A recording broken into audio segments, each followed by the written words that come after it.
Welcome back, everyone, to part 2 of our season finale, where we are talking about Fantastic Four. In the previous episode, we discussed Fantastic Four 2005 and Fantastic Four 2015, and we had a lot of opinions about those, so I wouldn't recommend listening to this episode without listening to the other one. And we split this into 2 parts, not because we're some money-grubbing executives that want to split the final movie into 2 parts to make money. We don't get any money from this, as you know.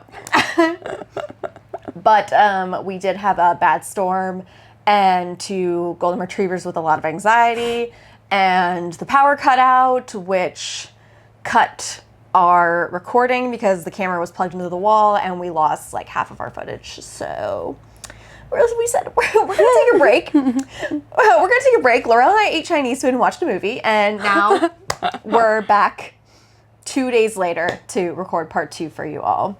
And I'm a little hungover, and I don't know what Laurel's excuse is.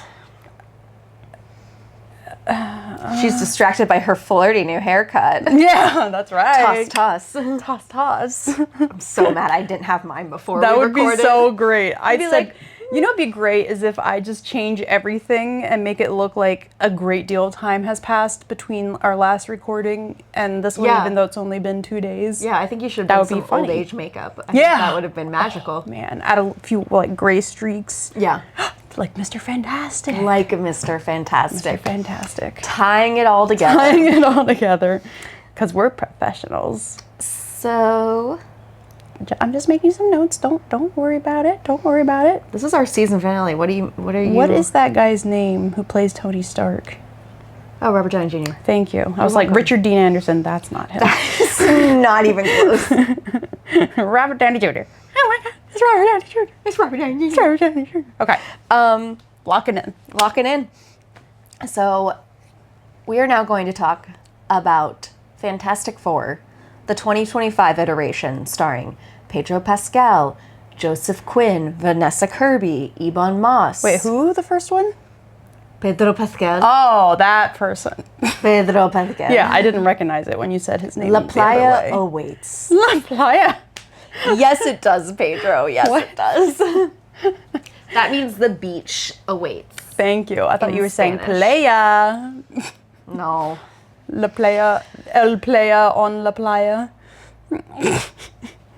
You're not good at this.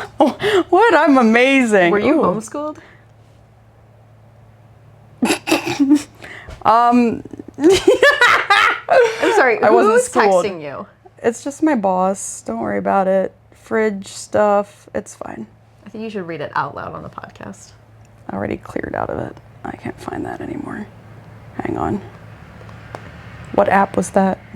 This is distressing. I'm so tech friendly. I'm so modern. This is terrible, Laurel. Hello, cold bar has been updated. Blah, blah, blah. Fridge has been updated. It separates into a shaken side and blended this side. is boring. I lied. This is really boring. I thought this could be semi-interesting. There's no drama in this. Nope. There's no, what's the word, pathos? Je ne sais quoi. Je ne sais quoi. Mm-hmm. How do you say je ne sais quoi? You say je ne sais quoi. Je ne sais quoi.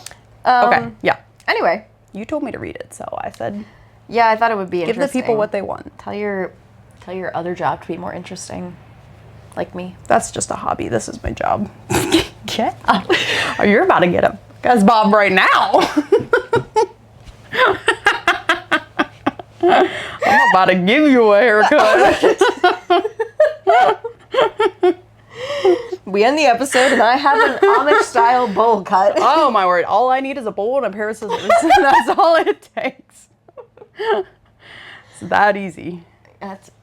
You know what else is easy? Trying to start this episode and talk about Fantastic Four 2025. I mean, if we start talking now, we're still like 15 minutes ahead of last time.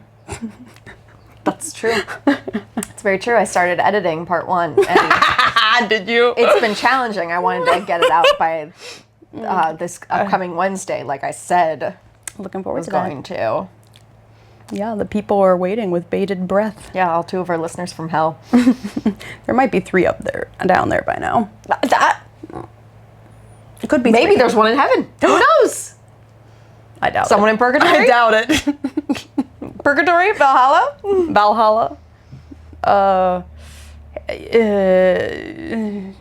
Yeah, Hades. I give up.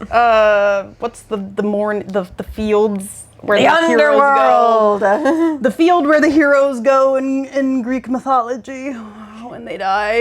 I don't know. I don't care. This is such good content. This is This is amazing. wonderful. So 2020, take us back to 2025, the year 2025. It wasn't a good one. We just lived through it. It wasn't our best. Yeah. For a second there, I forgot it wasn't 2025 anymore, but you're right. It's 2026 now. That joke Has died. been. That joke died a little bit. Yeah, And with did- it, my did- soul did die a and my little bit. willpower to continue. I don't doing this remember what episode. happened last year. I don't remember what happened this morning, so. That checks out. I did take my meds this morning, though. Good for Forgot you. to yesterday. Good for you. I forgot to yesterday. Oh, sorry. Yeah, Sorry, let's talk buddy. about pills some more. Pills. Women can have it all. Refrigerator, hair, pills. Is that a quote from something? Because I felt inspired by that. It was just a TikTok, but it lives rent free in my head. All right. Laura, do you have Good Lord. any opinions on the 2025 Yes. Fantastic Four? Okay. Are we starting with stuff we loved? Let's start with stuff we love. Stuff we loved. I loved the retro futuristic vibes. Mm-hmm. You know, there's kind of a dearth of retro futurism in, like, I don't know. I was gonna say in YA media, but just sort of in media in general. And Yeah. not that this is a YA film, but I like YA media. So when I look for YA books that fit this vibe, there aren't very many. The design, Design, The beautiful. costuming. Costumes, beautiful. the color grading. Color, beautiful. If I'm comparing it So to beautiful. the wet gray rag that was the 2015 Fan Four stick, my God, this is That was distressing. Yeah, that one didn't have any color or joy. or joy. No, this is like the retrofuturistic vibes in terms of the way it looks, but also just the storytelling too. Yeah. It's just very optimistic, very like pro science, but in a like very what's the word? Utopian way. Yeah.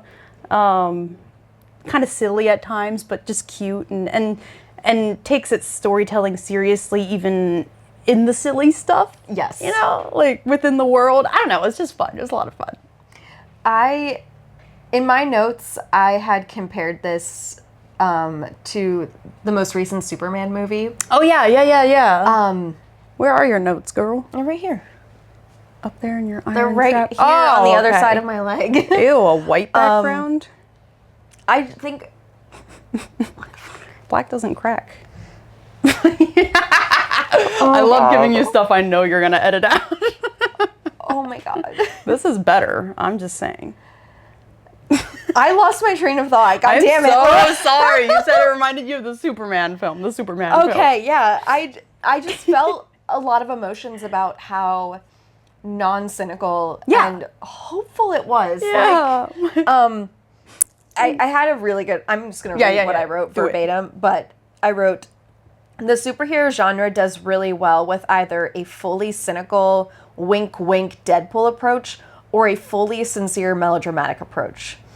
I hadn't seen melodrama in a while, and my God, was it enjoyable to watch people take their world building seriously. Yeah. And that's wasn't- why I said it, because you said it first. Yeah, you just stole It my made me. notes. I did. Yeah. I was like, Maya said this, and I like it, so I'm gonna say it before she does. And I said, well, I'm just going to repeat it, but I'm going to say it fancier. So. Yeah, you did. It sounded so erudite, so knowledgeable, so educated. You'd fit into this world. Thank you. Well, actually, I might do okay. Yeah, you'd do great. I'd do fine. It looks like a really nice place to live. Yeah, I want to live in that world. Yeah. I also very much liked that we didn't have another origin story. It was already a very established world. Yep. We didn't have to watch Ben deal with all of his self-loathing and Oh, there was no self-loathing. thank gosh. Like, that was one of my favorite things about the film is we didn't have to see that again. Like, I don't need this. Yeah, I don't, and that was like a major part of the other Fantastic Four movies. I was glad we just didn't do that at all. Yeah, he's like, no, I'm a badass, hot hunk of rock monster. He's like, I'm cool. That's why I don't say it's clobbering time. Yeah. You know? He's like, I'm cool and I cook. And I wear a cute little sweater vest. And I cook better than any of you guys, including the robot who's programmed to do it. Which, you want to know a little fun fact that I kept thinking about while I was watching Ben cooking in this? And as he was talking about cooking, the actor who plays him, Ebon-Moss, is a lead character in the series The Bear. Oh, I thought he looked familiar. I think I've seen clips of him. Yeah. But all I could think of was like just his other character being like, I need this right now. So Ben's a more chill version of that. A much guy, more chill sounds like version. it. But Maybe, it was like, I was like, I kind of wonder if they were inspired. Like, hey, we love hearing this guy talk about food in his voice. Yeah, like, maybe they're just like, it's a little, what do you call that? Like a little callback or a little like Easter egg. Little Easter egg, yeah. A little Easter egg. That's cute. Yeah.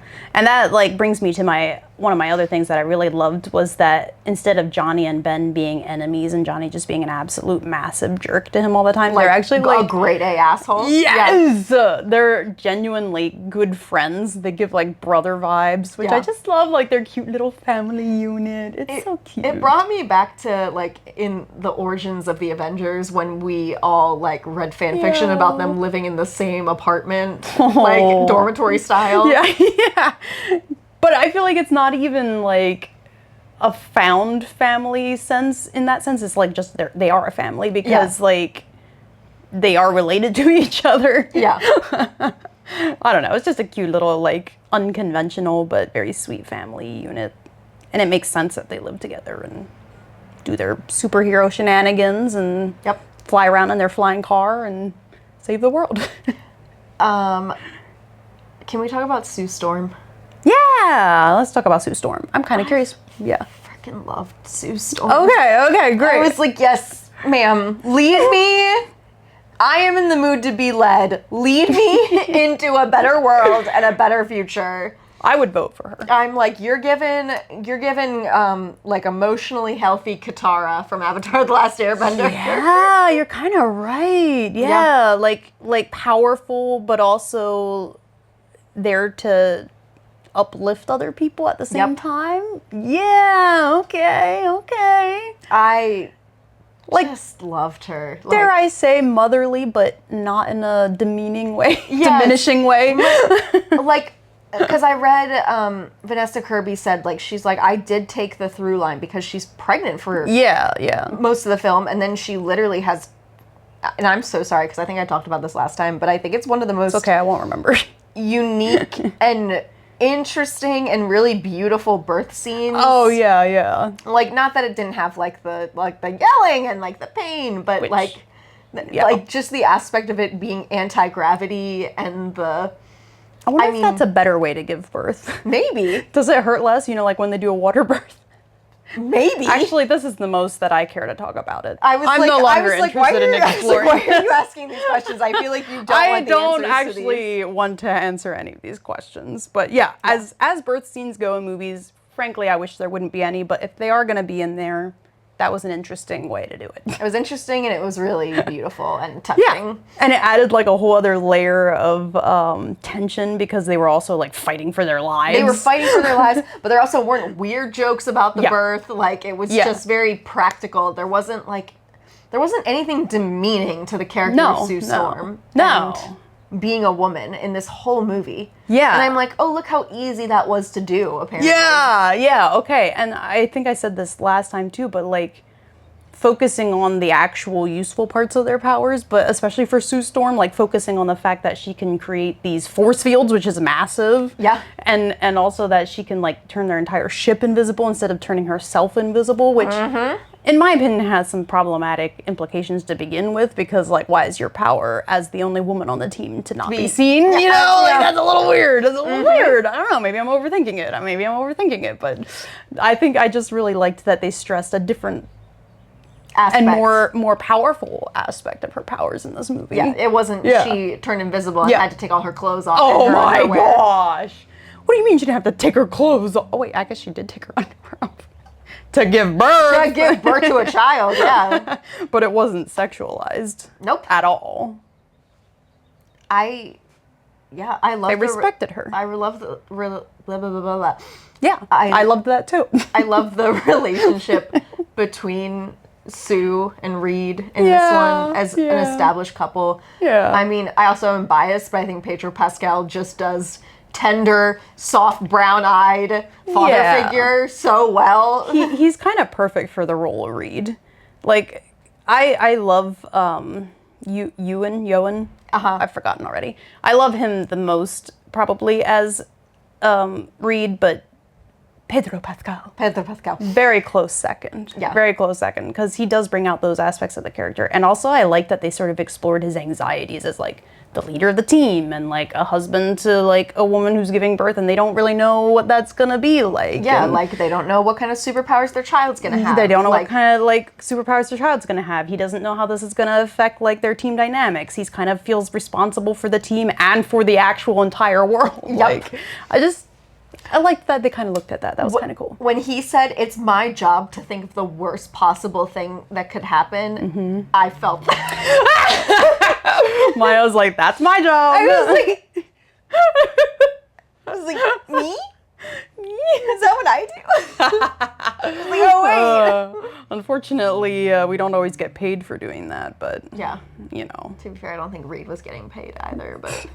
I mean, yeah. Well, how do they make their money? Do people just, like, send them offerings? Is it like the King and Queen of England, where like taxes go towards funding? It kind of feels like Four? Okay. So I was like thinking about it a little bit, because it does feel a little bit that way, right? Like, it's like they have this giant house, they have their flying car, their robot, all of these scientific inventions that have to be funded somehow. We gotta circle back to the robot. Oh, we gotta circle back to the robot, because I love him. And I would die for him, but but like that money has to come from somewhere. They kind of do have like this feeling of royalty, but as scientists, like this is a world that respects, honors, and maybe even deifies a little bit science and scientists, which is interesting. You're like, my God, that's the way it should be. I'm just saying. Did I say utopia? Because if I didn't, seems like a good time to me. But yeah, no. What were you talking about? I think I derailed whatever you were saying. But Sue's cool. She's cool. We love her. They respect her. They respect. Oh, we were talking about. I love Sue. I love Reed. I love Ben. Yeah. Love Ben. I love Johnny in this one. Yeah, he's all right. I think this is probably the best Johnny. Yeah, I agree. I read a note where the director was like, yeah, like, we wanted to make him be like, they're like, we kind of tried to make him more of a serial dater. Kind of, and do the implications with that. And they were like, but not sexist, because we're like, that's not, he's like, that's not going to fly nowadays. Yeah. Like, I liked, I almost thought his, like, his weird womanizing, well, maybe that's not even the word, his weird, like, crush on the Silver Surfer, because she's literally trying to kill, like, his, nephew or whatever, and he still kind of has a thing for her a little bit. Kidnap like, his nephew, but... well, I mean, it's gonna lead to death, like, of a sort. I'm with you, but there's no point where he was handing over the baby. Yeah, you're right. Listen, I was raised on... You're right. Obi-Wan Kenobi flirting with Asajj Ventress 24/7 in the Clone Wars. That's fair, though. Have you seen her? I mean, yes, but have you seen the Silver Surfer? No, you're right. Okay, you got a point. Okay, yeah. But I was also gonna say it almost didn't even feel like totally in character for him, because he seems sort of like introverted. Yeah, that's how he came across in the beginning. But yeah. And I'm like, what, you think introverts can't game? That's true. It's a good point. You can't pull baddies. It's a good point. It's a good point. I would You got me there. I would argue my introvert that lives downstairs pulled a baddie. Yeah, you know what? You got a point. You got a point. Can't argue with that. He's gonna kill me. When you're gonna be like, what? I'm not a baddie? Am I not? Are you arguing with me? You didn't double ring this for nothing. Yeah. You got a point. I rescind both of my objections. You've very...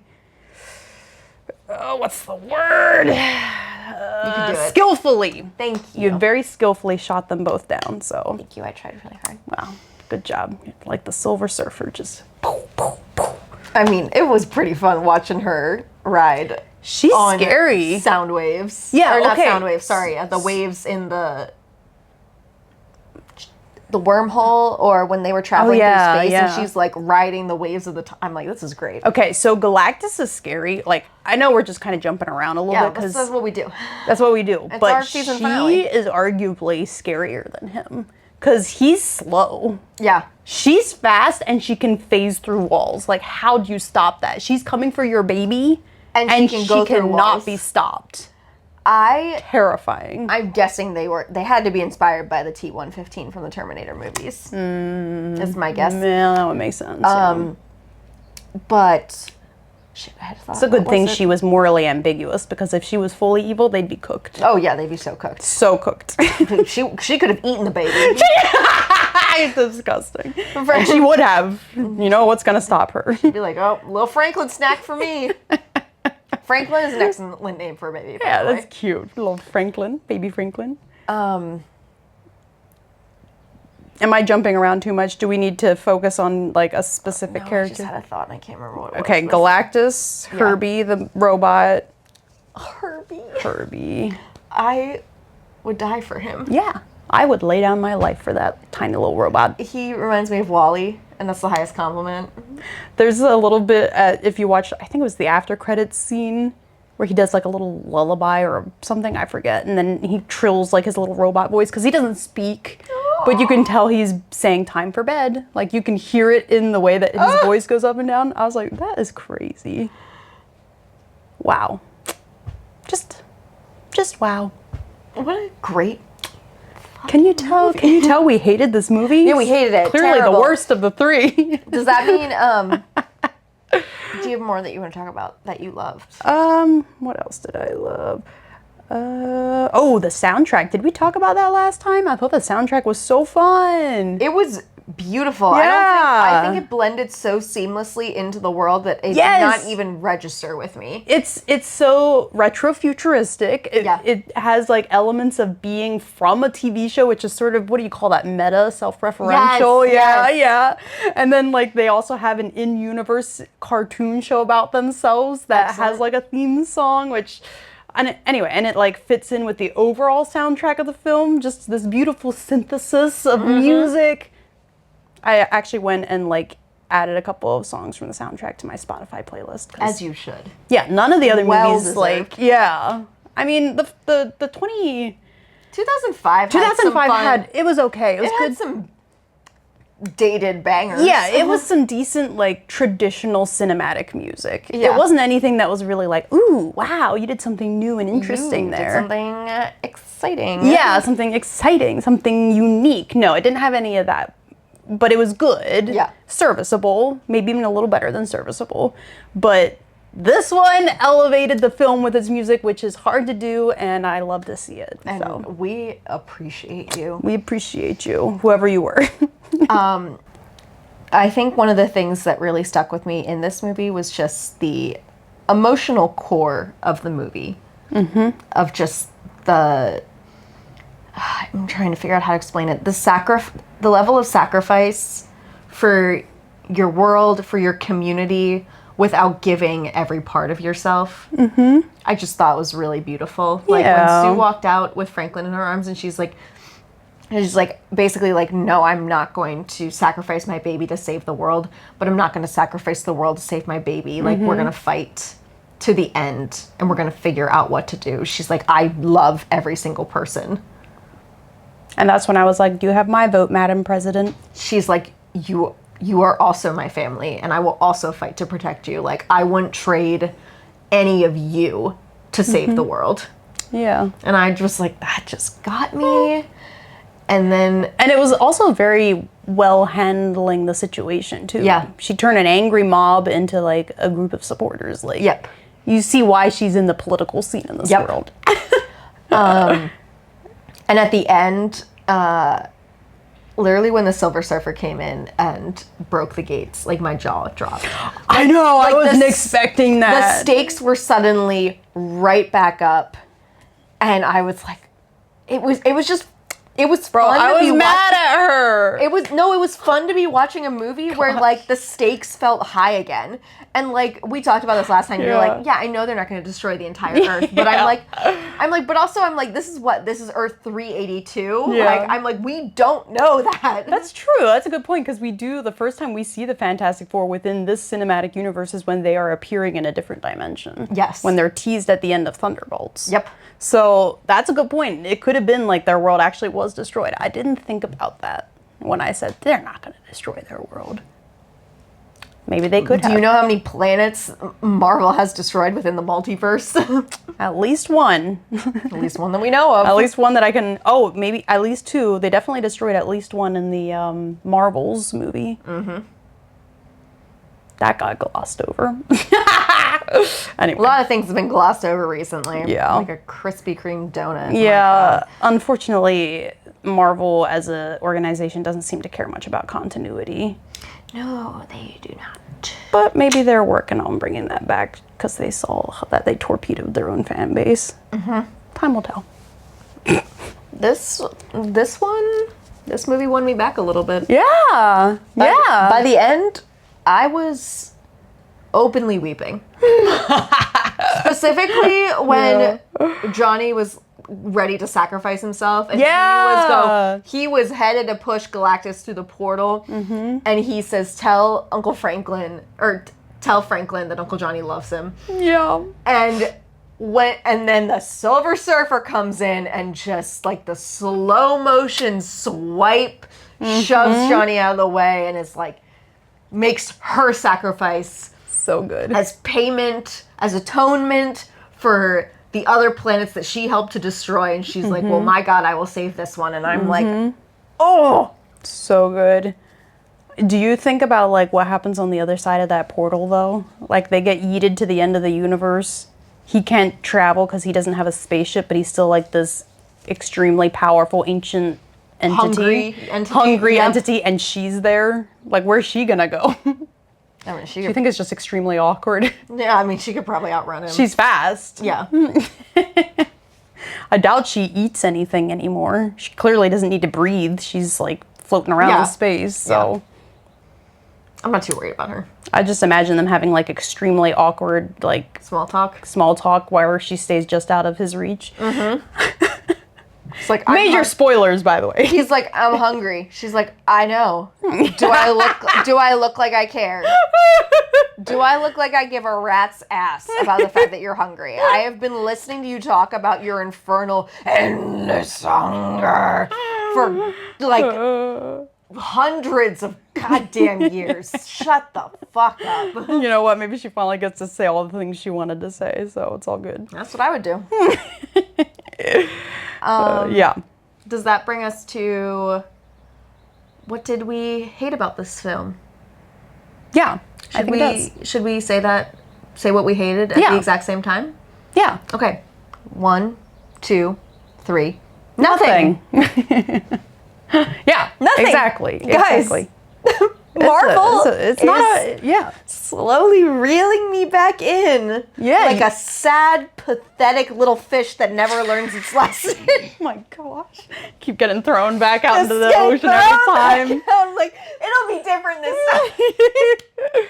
I mean, you liked Thunderbolts. I did. I loved Thunderbolts. Yeah. Thunderbolts, Fantastic Four, First Steps. Fantastic Four, First Steps. First Steps. Sorry. I don't know. There's something there, maybe. Something there, maybe. Something there, maybe. I'm mumbling so bad. Like, I am so sorry. I literally woke up from a nap and came here. I was not awake. It's okay. I turned the wrong way out of my driveway and had to Oh my God. I was like, this is difficult. Well, let's finish. Yeah. Let's wrap up our Fantastic Four discussion. I always go to say Fan Four stick now. Can I really quickly just throw out something that I like had the tiniest quibble that I had? If you must. If I must. Okay. The only quibble that I had, and it was necessary, I think, for Sue to have her extremely awesome speech that you already mentioned. Mm-hmm. But you're telling me Reed Richards, the smartest man in the entire planet, is going to come back from confronting this unstoppable space force, and he's going to tell the entire world who is listening to him that this unstoppable space force is going to kill all of them unless it gets their baby? Like, way to turn the entire population against you. You moron, Mr. Smartest Man Alive. I mean, didn't they always say you're the dumbest smart man? That's true, that's true. It's actually very in character. Yeah, you might have a point, you might have a point. I always have a point, Laurel. I always have a counter. All right, fair enough. You're good at that. You should be Madam President. I would. I could do better than a lot of people, I can say that much. I'm like worried because I love Doctor Doom as a character, and I'm glad we didn't have him in this film. Yes, that would be too many times. I'd be like, I'm sick of Victor. I'm sick of Victor, especially after the 2015 version. Oh, what a baby, jeez. Anyway. Yeah. Sorry. Ew. Ick, as they say. I'm a little like worried about how they're gonna go forward with the Fantastic Four and like the Doctor Doom storyline in the upcoming I'm Doomsday. a little worried about casting Robert Downey Jr. Yeah. I'm like, but here's my thing. Is this like, okay, maybe this is giving Marvel too much credit, but is this like a bait and switch type thing? Because we've already introduced alternate worlds. Are they gonna bring Robert Downey Jr. in and then immediately kill him off and introduce a different actor as Doctor Doom, like a different alternate? That's honestly what I'm hoping for. And I love Robert Downey Jr. I do too. I love Robert Downey Jr. He's a legend. He's a legend. He shouldn't be Doctor Doom. No. Why would you pick your biggest forefront actor it doesn't make was sense. The leader of your franchise who just died in a movie like the only two ways it makes sense point? Is if it's a bait and switch, or if it's just a really desperate ploy because they saw their declining audience. And I unfortunately feel like there's some my vote would go towards desperate ploy. We'll see. Maybe it'll be like one of those Joker, what's his face situations. Heath Ledger. Yeah, and Robert was like, this is actually who I was born to play. Yeah. It wasn't Tony Stark, it was Victor Von Doom. If that happens, then I will happily eat my hat, so to speak. Mm-hmm. I guess I'll withhold judgment. I'm just a little apprehensive. It's crazy. It's not like we've been burned by Marvel in the past. No, Marvel's done nothing but churn out win after win, right? You saw you saw Secret Invasion, right? No, why would I waste my time with that? I think you would pluck your eyeballs I out. think I would. I think I'd scoop them right out. Oh my gosh, that might actually be worse than the 2015 Fantastic Four. Oh. So does that bring us to sorry ranking? Yeah, all three of the Fantastic Four movies. I think everyone's gonna be shocked. Let's just say the dates. Yeah. Starting with the worst one. Worst. Okay. 2015. 2005, 2025. It's obvious. It's nearly objective. Yeah. Like, this is not even an opinion. This is a fact of the universe. Yep. Like, good job. You don't come to us for opinions. You come to us for facts. And we deliver them. We deliver. Yeah. Go watch all three of the Fantastic Four movies and make your own opinions. Yeah. We had a fun time, even though 2015 was like literal garbage. You'll at least have fun watching a dumpster be set on fire. Yeah, that's true. It's something to look at. I think it's time for me to wrap this up. I'm ready to go back to bed. Yeah, I figured. You can tell, right? So guys, once again, this was our season finale. Ooh. Thank you for sitting with us through these past 10 episodes. I mean, technically 11. If I end up splitting this into two parts, which I definitely am, because I'm It's out like- of time. It's like the Hunger Games when they did part 1 and part 2. Shut the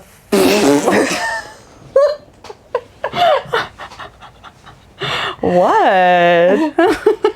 But we have a lot of new things cooking. No guarantees of when the next season of Effing It Up will be coming out. Tomorrow. I'm going to put you under the floorboards. She's turning my mic off. I'll be quiet. I'm quiet. No guarantees of when the next season of Effing It Up is coming out. I'm quiet. Say your... I am a professional.